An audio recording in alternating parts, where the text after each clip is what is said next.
Pistons elimina o Orlando Magic e o Cleveland Cavaliers elimina o Toronto Raptors. Nesse vídeo daqui eu vou fazer um resumo dos jogos que tiveram na NBA neste domingo, dia 3 de maio.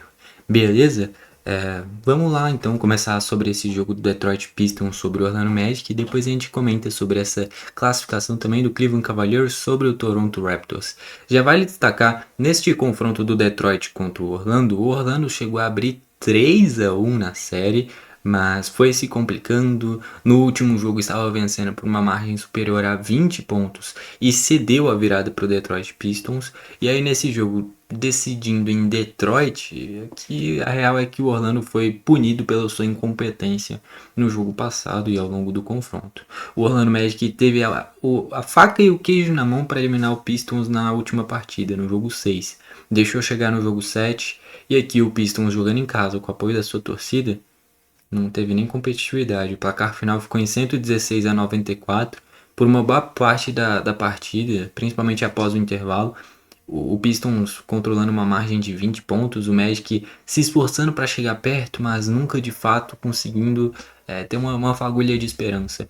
O Toronto Raptors contra o Cleveland Cavaliers foi um cenário muito parecido. A real é que quem decidiu em casa controlou o confronto neste domingo, né, cara?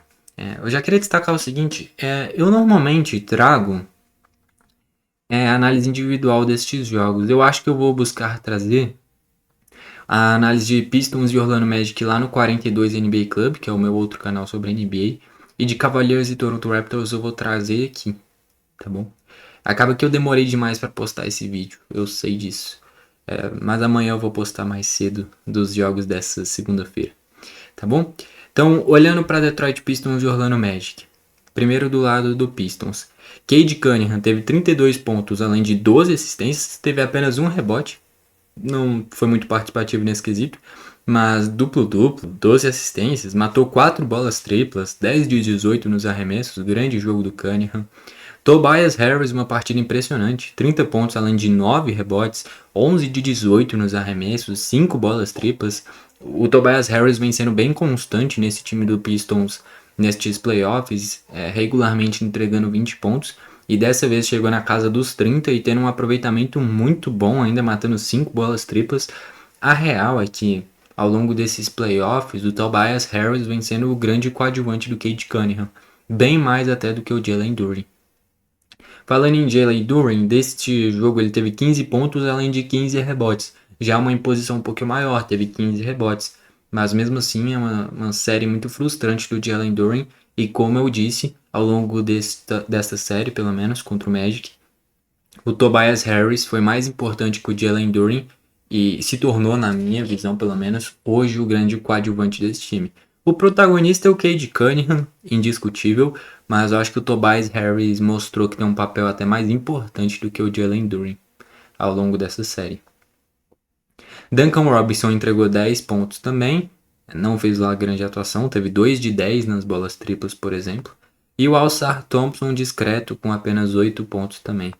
Vindo do banco dá para destacar o Jenkins muito bem, tendo 16 pontos, matando 4 bolas triplas, agregou bastante.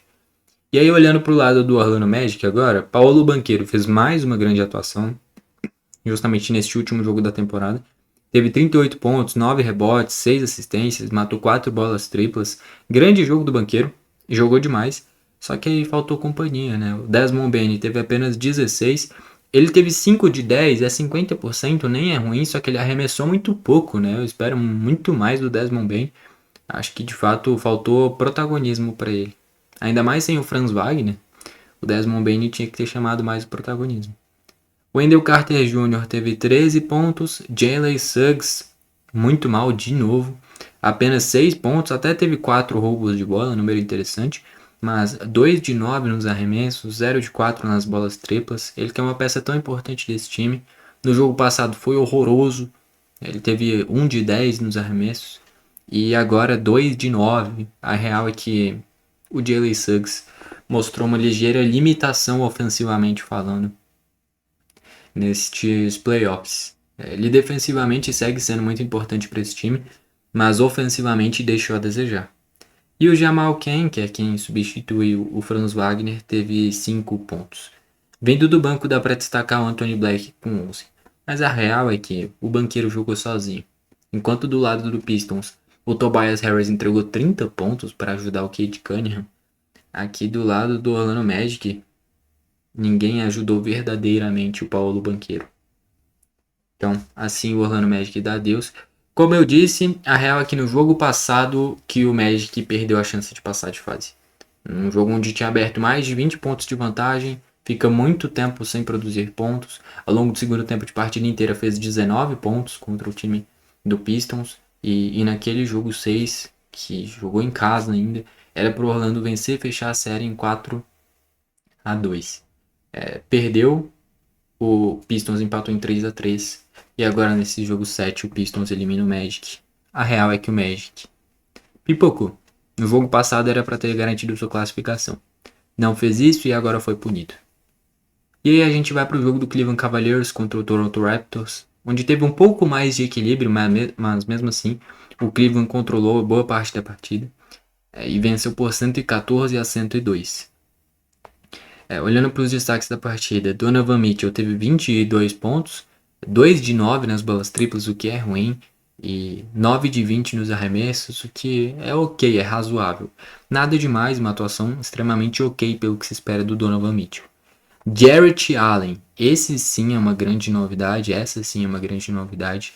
Em 33 minutos ele teve 22 pontos, além de 19 rebotes e 3 bloqueios ainda, 2 roubos de bola também, 7 de 11 nos arremessos. O cara teve 22 pontos e 19 rebotes, cara. Impressionante. Sem dúvidas o melhor jogo do Jarrett Allen nessa série, nestes playoffs. Ele foi a grande surpresa dentro da partida. Eu cheguei a comentar, acho que no jogo passado, onde o R.J. Barrett fez aquele game winner incrível e deixou o Toronto vivo, que o Jarrett Allen vinha sendo uma decepção, e de fato vinha sendo. E aí ele mostrou o porquê que nem eu falei, eu espero mais dele, né? 22 pontos e 19 rebotes é o que se espera dele, uma pontuação alta e rebotes sendo dominante. O Jarrett Allen foi quem desequilibrou esse confronto.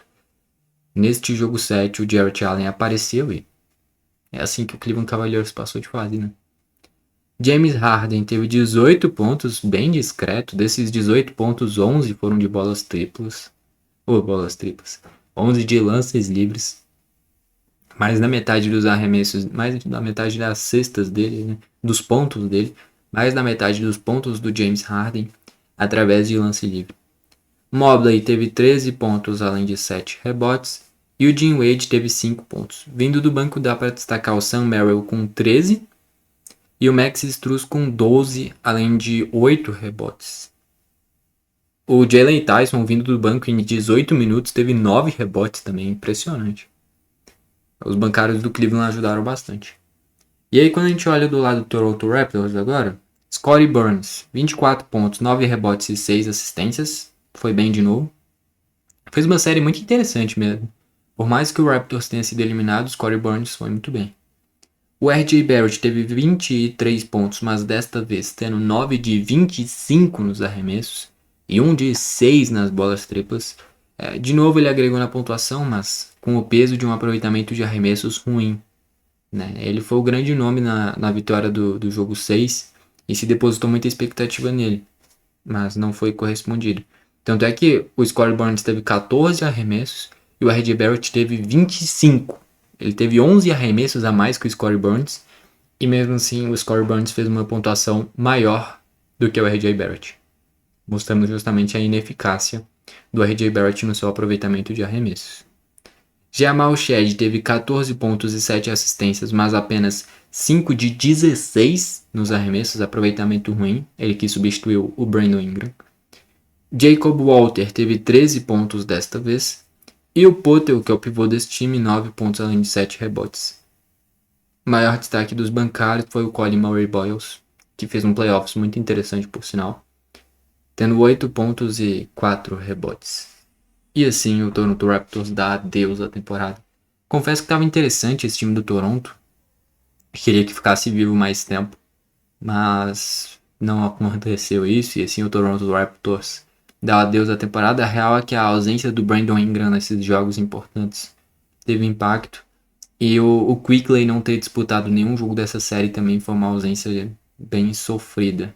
Em contrapartida no jogo do Magic, dá pra destacar que não teve o Franz Wagner também, né, cara?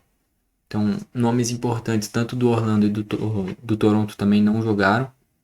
E eles fizeram falta nesses confrontos para que com isso o Pistons elimine o Orlando Magic e o Cleveland Cavaliers também elimine agora o Toronto Raptors.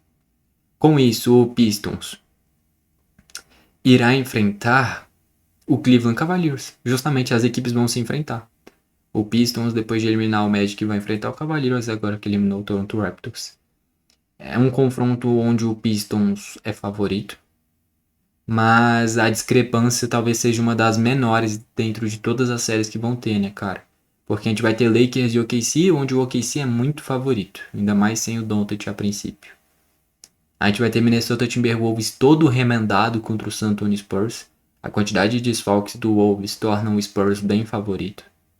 E a gente ainda vai ter Knicks e Philadelphia 76ers, onde ali o Knicks é favorito, mas eu acho que o 76ers, se tiver o Embiid ao longo da série inteira, e naturalmente mantendo o Maxey, BJ Edgecombe e Paul George, sem nenhum imprevisto, eu acho que o 76ers pode surpreender. E aí, nesse confronto entre Cavaliers e Pistons, o Pistons é favorito, mas o Cleveland Cavaliers também pode surpreender.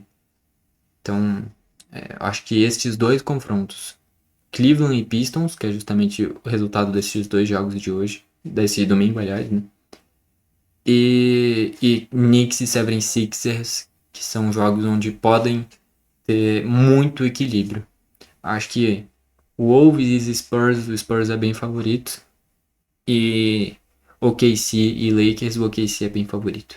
Tudo pode acontecer, imprevistos podem ocorrer, mas a tendência é que Cavaliers e Pistons e Knicks e 76ers é onde a gente tenha mais equilíbrio. No geral é isso. Bom, foi esse o vídeo. Valeu e falou!